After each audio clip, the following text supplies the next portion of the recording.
Good morning students. मैं दिनेश कुमार। आज हम हिंदी विषय के अंतर्गत व्याकरण का एक उपविषय पर्यायवाची शब्द वो पढ़ेंगे। तो चलिए शुरू करते हैं। आशा करता हूँ कि आप सभी घर पर स्वस्थ हैं। चलिए शुरू करते हैं। तो बच्चों, आज जो हमारा टॉपिक है वो है पर्यायवाची शब्द। पर्यायवाची शब्द। सबसे पहले ये समझो कि पर्यायवाची शब्द होता क्या है। पर्यायवाची शब्द जो है बेटा वो दो शब्दों से मिलकर बना है। पहला जो है पर्याय। पर्याय का अर्थ होता है बेटा समान, एक जैसे, इक्वल। पर्याय का अर्थ होता है समान, एक जैसे, इक्वल। वाची, वाची अर्थात बोले जाने वाले। वाची अर्थात बोले जाने वाले। पर्यायवाची शब्द का अर्थ क्या हुआ? एक जैसे शब्द, समान बोले जाने वाले शब्द। इनको हम समानार्थी शब्द या समानार्थक शब्द भी कह देते हैं। पर्यायवाची शब्दों को हम समानार्थी शब्द या समानार्थक शब्द भी कह देते हैं। इंग्लिश में इन्हीं शब्दों को सिनोनिम्स भी कहा जाता है। इंग्लिश में इन्हीं शब्दों को सिनोनिम्स भी कहा जाता है। ओके, इंग्लिश में इन्हीं शब्दों को सिनोनिम्स भी कहा जाता है। चलिए, और आज मैं आपको 20 महत्वपूर्ण, आपके सत्र के हिसाब से, आपके लेवल के हिसाब से जो भी इंपॉर्टेंट है, 20 सबसे महत्वपूर्ण पर्यायवाची शब्दों के बारे में बताऊंगा। तो चलिए शुरू करते हैं। सबसे पहला शब्द जो हमारे पास है, आपको इसको मैंने विजुअली, ग्राफिकली थोड़ा सा बनाने की, ताकि आपको अच्छे से समझ आए। सबसे पहला शब्द हमारे पास है धरती। धरती के कौन कौन से पर्यायवाची शब्द हैं? पृथ्वी, भू, भूमि, वसुंधरा। पृथ्वी, भू। तो बच्चों, हमारे पास धरती के 4 पर्यायवाची शब्द हैं: पृथ्वी, भू, भूमि, वसुंधरा। चलिए आगे चलते हैं। आकाश। आकाश के पर्यायवाची शब्द आपके सामने आपको दिखाई दे रहा होगा: नभ, गगन, अंबर, आसमान। नभ, गगन, अंबर, आसमान। आगे जल। जल के पर्यायवाची शब्द: पानी, नीर, वारी। पानी, नीर, वारी। नेक्स्ट वायु। तो यहाँ पे कुछ बच्चे समझेंगे कि ये तो एक पेड़ की तस्वीर है, तो वायु को हम बेटा देख नहीं सकते, इसीलिए मैंने हवा में झूलता हुआ एक पेड़ दिखाया है। ओके, वायु के पर्यायवाची शब्द हमारे पास कौन कौन से हैं? पवन, हवा, समीर, अनिल। देखिए, ये पवन, समीर, अनिल, ये किसी ना किसी का नाम भी हो सकता है। ये किसी ना किसी का नाम भी हो सकता है। इनके जो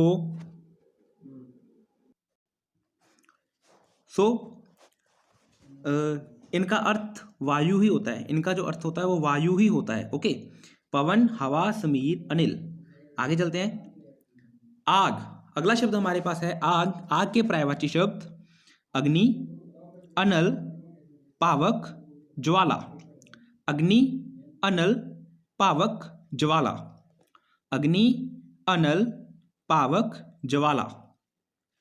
अभी यहां पे एक चीज ध्यान दो, पीछे मैंने क्या बताया था? अनिल, न को छोटी ई की मात्रा।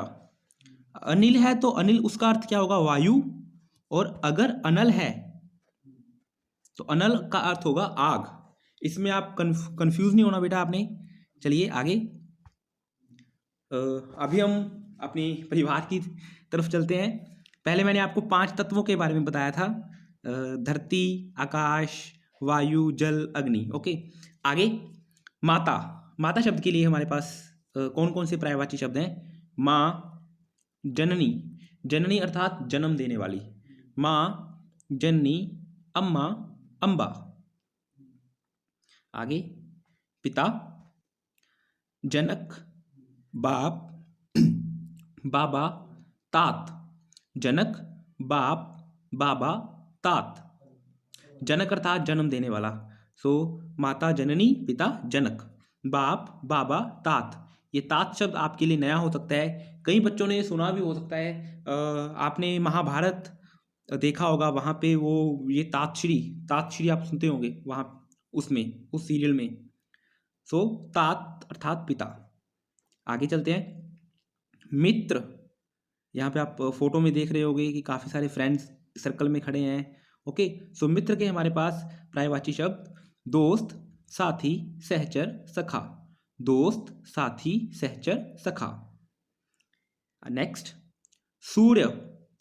सूर्य, सूर्य के पर्यायवाची शब्द सूरज, रवि, दिनकर, दिनेश। सूरज, सूरज, रवि, दिनकर, दिनेश।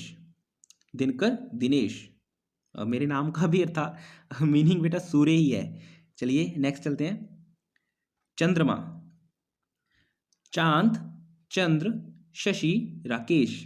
चांद, चंद्र, शशि, राकेश। अब कई बच्चे बोलेंगे चंदा भी सर, चंदा भी लिख सकते हैं हम। हाँ बिल्कुल। चलिए नेक्स्ट, मानव। मानव, ये मैंने ये एक तस्वीर लगाई है, लिखा है हाँ मनुष्य हूँ। तो इसमें दिखा है आदि मानव से कैसे कैसे हमारा विकास हुआ। सो मानव, मानव के पर्यायवाची शब्द हमारे पास मनुष्य, इंसान, मानुष, नर। मनुष्य, इंसान, मानुष, नर। आगे, बादल। बादल के पर्यायवाची शब्द बेटा मेघा। आपने एक कविता पढ़ी होगी, काले मेघा पानी दे। काले मेघा पानी दे। या आपने एक गाना सुना होगा, बरसो रे मेघा मेघा, बरसो रे मेघा मेघा। तो मेघा अर्थात बादल। जलधर, जलद, वारिद। देखो कैसे याद रखना है, इसमें एक शब्द आ गया जल, तो बादलों में भी तो जल होता है ना, तभी वर्षा होती है। जलद, वारिद। मैंने जब आपको पानी का पर्यायवाची शब्द बताए थे तो उसमें पानी का एक पर्यायवाची शब्द था वारी। सो वारिद, वारी अर्थात पानी, वारिद अर्थात बादल। ये आपने समझना है, याद रखना है इसको। आगे, फूल। फूल के पर्यायवाची शब्द पुष्प, पुष्प, कुसुम, सुमन। कुसुम और सुमन किसी का नाम भी हो सकता है, तो उनके नाम का अर्थ क्या होगा, फूल। पुष्प, कुसुम, सुमन। आगे, पहाड़। तो पहाड़ के पर्यायवाची शब्द हमारे पास पर्वत, गिरी, अचल, भूदर। पर्वत, गिरी, अचल, भूदर। अचल अर्थात जो चल ना सके। अचल अर्थात जो चल ना सके, स्थिर हो। सो पर्वत भी तो एक जगह स्थिर है ना। सो पर्वत, गिरी, अचल, भूदर। आगे, आंख। आंख के पर्यायवाची शब्द हमारे पास नेत्र, नयन, लोचन, चक्षु। नेत्र और नयन तो आपने बहुत सुना होगा, गानों में सुना होगा या कहीं ना कहीं मूवीज वगैरह में कहीं भी, और अपनी रोज़मर्रा की ज़िंदगी में भी। लेकिन लोचन और चक्षु आपके लिए शब्द नए हो सकते हैं। सो आंख के जो है ये आपने ज़रूर अच्छे से ध्यान रखना है, लोचन, चक्षु। आगे, शरीर। सो शरीर के पर्यायवाची शब्द हमारे पास क्या है, देह, काया, अंग, तन। देह, काया, अंग, तन। आगे चलते हैं। विद्यालय। विद्यालय। सो बेटा विद्यालय शब्द जो है ये दो शब्दों से मिलकर बना है, विद्या प्लस आल्य। विद्या प्लस आल्य। आल्य का अर्थात आल्य अर्थात घर। आल्य अर्थात घर। सो विद्या के घर को क्या बोलते हैं, विद्या के घर को क्या कहा जाता है, विद्यालय। सो विद्यालय के पर्यायवाची शब्द हमारे पास क्या है, पाठशाला, स्कूल। वैसे तो ये क्या है कि स्कूल शब्द जो है वो इंग्लिश भाषा का, अंग्रेजी भाषा का शब्द है, लेकिन अब इसको हिंदी में भी क्या है हम प्रयोग में लाते हैं, इसीलिए पाठशाला, स्कूल। शिक्षालय। शिक्षालय शब्द भी ऐसे ही बना है, शिक्षा प्लस आलय, शिक्षा का घर, शिक्षालय। मदरसा, ये उर्दू भाषा, अरबी भाषा में इस शब्द का प्रयोग किया जाता है, मदरसा। मुस्लिम लोग जो हैं जो वो स्कूल को मदरसा बोलते हैं। चलिए आगे, घर। तो घर के पर्यायवाची शब्द क्या है, गृह, सदन, निकेतन, निवास। गृह, इसको ग्रह नहीं बोलना। कई बच्चे बोलते हैं सर गृह प्रवेश करना है, गृह प्रवेश करना है। ग्रह तो कौन से होते हैं, ग्रह तो ये वाला है, ये है ग्रह। और ये ग्रह कौन से हैं, शुक्र, मंगल, बृहस्पति, शनि, यूरेनस, नेपच्यून, ये वो वाले ग्रह हैं। तो आप मंगल ग्रह पे थोड़ी प्रवेश कर रहे हो। सो ग्रह प्रवेश नहीं बोलना, तो इसको हम क्या बोलेंगे, इसका उच्चारण क्या करेंगे, गृह प्रवेश। सो गृह अर्थात घर, गृह अर्थात घर। सदन, निकेतन, आपने कई जगह पढ़ा होगा, लोग अपने नेम प्लेट्स के साथ लिखते हैं शांति निकेतन, विद्या निकेतन। सो निकेतन अर्थात घर। निवास, लोग अपने सरनेम के साथ, अपने गोत्र के साथ लगाते हैं, शर्मा निवास, पांडे निवास, शुक्ला निवास। ओके, सो निवास अर्थात घर। सो ये घर के पर्यायवाची शब्द हैं। आगे चलते हैं हम। बगीचा, बगीचा, बगीचा के पर्यायवाची शब्द हमारे पास क्या क्या हैं, बाग, वाटिका, उपवन, उद्यान। वाटिका शब्द आपने सुना होगा, कई बच्चों ने नहीं भी सुना होगा, लेकिन जिन बच्चों ने रामायण देखी होगी तो उन्होंने उस एक वाटिका का नाम सुना होगा, अशोक वाटिका। तो वो एक बगीचे का नाम है जहाँ पर सीता माता को रखा गया था। ओके, सभी को पता होगा। चलो, बाग, वाटिका, उपवन, उद्यान। आगे चलते हैं हम। घोड़ा, घोड़ा, घोड़ा शब्द के पर्यायवाची शब्द हमारे पास क्या है, अश्व, अश्व, तुरंग, घोटक।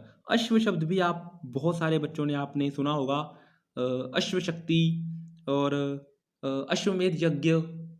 तो अश्वमेध यज्ञ किससे संबंधित होता है, घोड़े से ही संबंधित होता है। सो घोड़ा, घोड़ा शब्द के पर्यायवाची शब्द हमारे पास क्या है, अश्व, तुरंग, घोटक, अश्व, तुरंग, घोटक।